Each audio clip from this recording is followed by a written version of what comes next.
दोस्तों आज कई सारी खबरें खासतौर पर इजराइल को लेकर भी है, हिजबुल्लाह को लेकर भी है। हिजबुल्लाह को लेकर एक नया दावा ऐसा किया गया है जो इजराइल कल तक सीज फायर का उल्लंघन करके एक तकरीबन 4000 दावा किया गया। 4000 लेबनीज की मौत हो चुकी है सीज फायर से अब तक। लग रहा था कि हिजबुल्लाह कोई बड़ा कदम उठाएगा और देखिए एक बड़ा कदम उठाने जा रहा है हिजबुल्लाह, जिसको सुनने के बाद इजराइल अंदर तक थर्रा गया है। खबर सीरिया से भी दिखाऊंगा, लेकिन उससे पहले एक छोटी सी अपील आपसे करना चाहूंगा, ज्यादा से ज्यादा लाइक शेयर करना मत भूलिएगा। और चलिए खबर की शुरुआत करते हैं। नमस्कार, मैं हूं प्रज्वल गौतम और आप देख रहे हैं the live TV. The live TV, सच सबसे आगे। बिना देर किए सबसे पहले दिखा रहा हूं नेतन्याहू के खिलाफ कैसे उनके देश में खेल हो रहा है और अब आईडीएफ यानी जो इजरायली सेना है वही पोल खोल रही है नेतन्याहू की। खबर पढ़िए। नेतन्याहू के समर्थक हैं कार्ड्स ने ऐलान किया कि वह फिलिस्तीन कानून की कठोर आलोचना करने के लिए आईडीएफ के प्रवक्ता रियर एडमिरल डेनियल हैगारी के खिलाफ बड़ी कार्रवाई करेंगे। दरअसल इस फिलिस्तीन कानून के तहत नेतन्याहू की रक्षा की जाती है, लेकिन अब उसी की बड़ी आलोचना आईडीएफ के प्रवक्ता की तरफ से कर दी गई।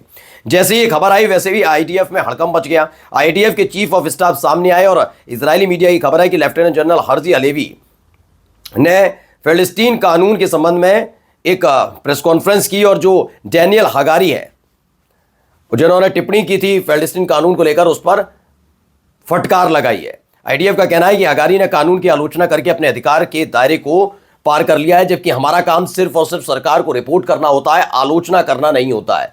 तो वहीं अब आई है खबर फिलिस्तीन से। फिलिस्तीन से क्या खबर आई?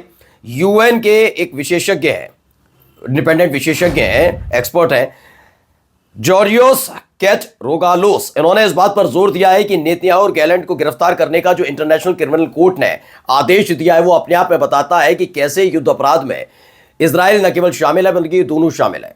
ऐसे में उन तमाम देश जो रोम संधि से बंधे हुए हैं वो देश, उन पर जिम्मेदारी बनती है कि अगर गैलेंट या नेतन्याहू दोनों उनके देश की यात्रा करें तो फौरन ही दोनों को गिरफ्तार कर लिया जाए, वरना इस कानून का उल्लंघन माना जाएगा। एक तरफ खबर ये, और अब इजराइल को एक बड़ी खेप मिलने जा रही है। खबर ये भी है F-35 लड़ाकू विमान, जी हां, दरअसल ब्रिटेन की तरफ से मिलने जा रही है। और ब्रिटेन की सरकार ने क्या ऐलान किया, खबर पढ़िए। दरअसल उनके मुताबिक इजराइल अंतर्राष्ट्रीय कानून का पालन करने के लिए प्रतिबद्ध नहीं है, यानी उस पर कोई दबाव नहीं है। ऐसे में F-35 युद्धक विमान जो है, लड़ाकू विमान है, वो इजराइल को देने जा रहा है, जिसका इस्तेमाल अमूमन होगा ही होगा, फिलिस्तीन के खिलाफ होगा। अब देखिए क्या कुछ फिलिस्तीन के अंदर हो रहा है। देखिए ये शख्स जो आपको देख रहे हैं ना, इनकी उम्र है 70 साल और इन पर टूट कितने पड़ेंगे? इजराइल के 10 सैनिक। खबर पढ़िए। नबल्स के साउथ में अकाबा गांव में जब एंट्री कर रहे थे तब इन इजरायली जो फिलिस्तीनी बुजुर्ग हैं 70 साल के अतीफ मलिक डेरिया, इन्होंने विरोध किया तो 10 से ज्यादा इजरायली सैनिकों ने उन्हें बेरहमी से पीटा।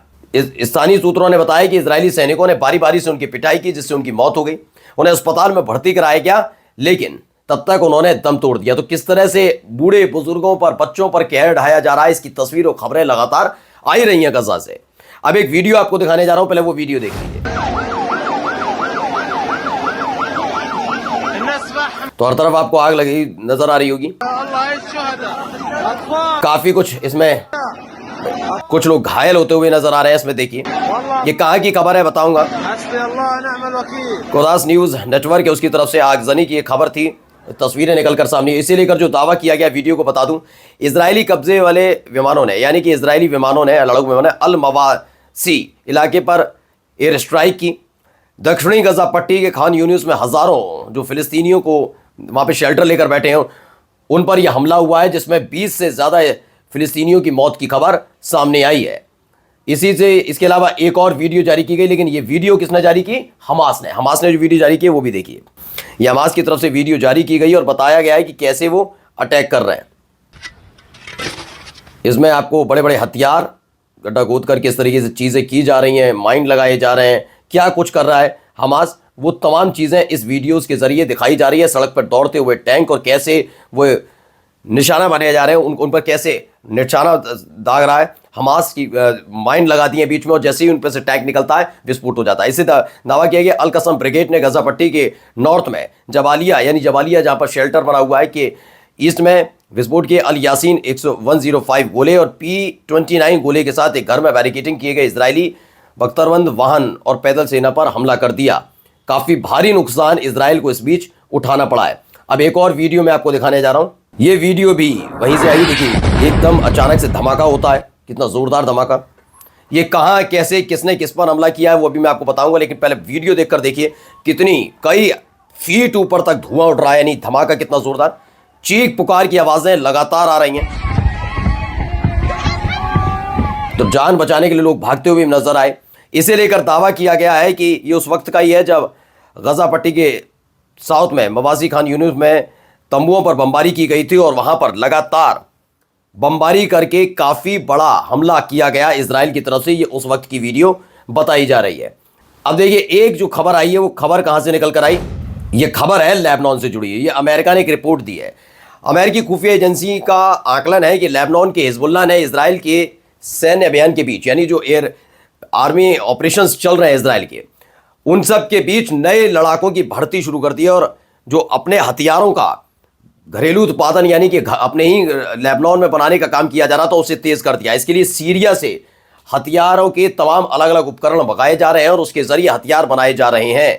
उन्होंने कहा है कि बड़ा भारी हथियार का भंडार खड़ा कर रहा है हिजबुल्लाह। ये रिपोर्ट अमेरिका की तरफ से दी गई है। इसी के साथ साथ एक खबर आई है यरूशलेम से। ये खबर निकल कर आई कैदियों को लेकर जो चीज चल रही थी, वहाँ यरूशलेम में नेतन्याहू के घर के आसपास बसने वाले लोगों ने प्रदर्शन किया है और वही मांग की है कि जब हिजबुल्लाह से आप कर सकते हैं टाई अप, समझौता कर सकते हैं, तो हमास से करने में किस बात की दिक्कत आ रही है। चलिए अब आ जाते हैं सीरिया की खबर पर। सीरिया में क्या हो रहा है, सीरिया की स्थिति के संबंध में बताया गया हमा अभी भी कायम है, लेकिन दिन ब दिन गिरता जा रहा है, गंभीर खतरे में। सीरिया सेना लगातार जो हमा के आसपास के कस्बे और गांवों को खो रही है, ऐसा किया कहा गया। और कहा जा रहा है कि जो लड़ाका संगठन है वो इतने भारी पड़ चुके हैं कि वो सीरिया की सेना को खदेड़ दिया उन्होंने हमा से, इस तरह का दावा किया गया हमा के आसपास के इलाके से। इसी से जुड़ी कुछ और वीडियोस निकल कर आई हैं। पहले वो वीडियो आपको दिखाने जा रहा हूं, इस वीडियो को देखिए। देखिए धमाके की आवाज से शुरू होती है वीडियो। ये हमा की वीडियो बताई गई है, कैसे यहां हयात तहरीर अल शम टिका हुआ है, उसको लेकर यह वीडियो जारी की गई। और क्या है खबर में है कि असद समर्थक सूत्रों का मानना है कि हमा मोर्चे पर क्या हुआ है, सेना द्वारा हयात तहरीर अल शम मलेशिया अलकायदा शाखा के हमले के प्रयास को विफल करने की कोशिश रही। हमा के जो बाहरी इलाके हैं वहां उत्तरी यानी कि नॉर्थ और नॉर्थ ईस्ट मोर्चों पर काफ़ी कुछ चीज़ें बदलने की कोशिश थी, लेकिन उसमें कामयाब नहीं हो पाई लड़ाके। हमा शहर का जो बाहरी इलाका वहां पर भी घुसने की कोशिश की गई, लेकिन ये खबर सच्ची नहीं है, वहां ऐसा कुछ नहीं हुआ। इस तरह के दावे कौन कर रहा है, दावा पढ़िएगा पहले। दावा ये बहुत महत्वपूर्ण है क्योंकि असद समर्थक कर रहे हैं। मैंने कहा ना, दोनों के अलग अलग दावे चल रहे हैं, अलग अलग तरीके से वीडियोस खबरें दिखाकर वो ये दावा करते हैं कि नहीं हमारे कब्जे में है, नहीं हमारे कब्जे में है। अब एक और वीडियो इसी जुड़ी हुई दिखाने जा रहा हूं, पहले वीडियो देखिए।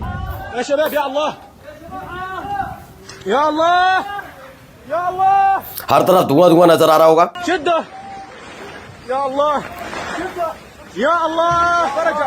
मलबा पड़ा हुआ है, धुआं धुआं हर तरफ नजर आ रहा है। यह दरअसल अचानक से हुए हमले के बाद की तस्वीर बताई जा रही है और यह भी सीरिया से निकल कर आई है। क्या दावा है, दावा यह है कि सीरियाई रूसी विमान हमला जो हुआ है, यानी एयर स्ट्राइक सीरिया और रूस की जो ज्वाइंट आर्मी कर रही है, उन्होंने निशान बनाया जाए हमा के ग्रामीण इलाके में मोरेक गांव में कई लड़ाकों को मार गिराया, इस बात के दावा किया गया है। वहीं बताया कल कल हमाक शहर के अपने झूठे मीडिया कवरेज में विफल होने के बाद फिर से झूठी मीडिया कवरेज, लेकिन एक बार फिर वो एक्सपोज हुए, ऐसा दावा कर दिया गया। लेकिन वीडियो आपके सामने क्या कुछ हो रहा है वहां पर, ये तस्वीरों के जरिए बता रहा हूं मैं आपको। चलिए कई और वीडियोज है, पहले वीडियोज एक एक करके मैं आपको दिखा देता हूं। देखिए एक और खबर आई है।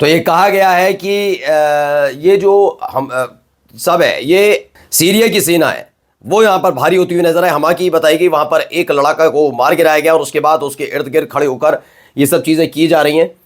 एक और वीडियो देखिए पहले।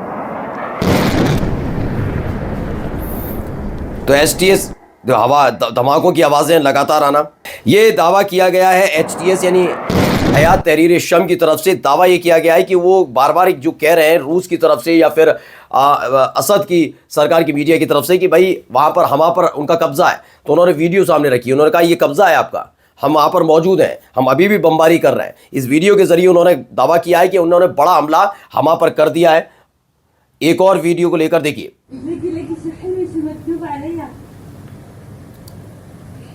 इसको लेकर बताता हूं अभी खबर क्या है। देखिए प्लेन की आवाज आई है,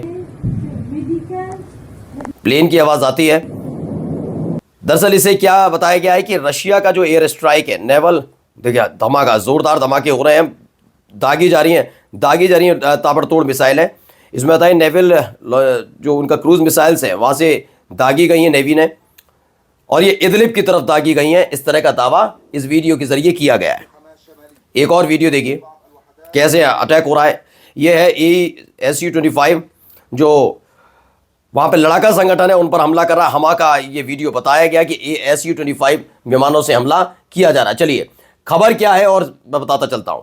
सीरिया की अरब सेना द्वारा एक बड़ा हमला किया गया हमा के पास जबल जैन अल अब्दीन में, और दावा किया है HTS के नेतृत्व वाले लड़ाकों को बहुत भारी नुकसान हुआ है। ये दावा आज ज्यादातर देखने को मिल रहा है कि लड़ाकों की तरफ से तो आया, लेकिन सबसे ज्यादा अगर किसी की तरफ से आया है तो वो सीरिया की सेना की तरफ से।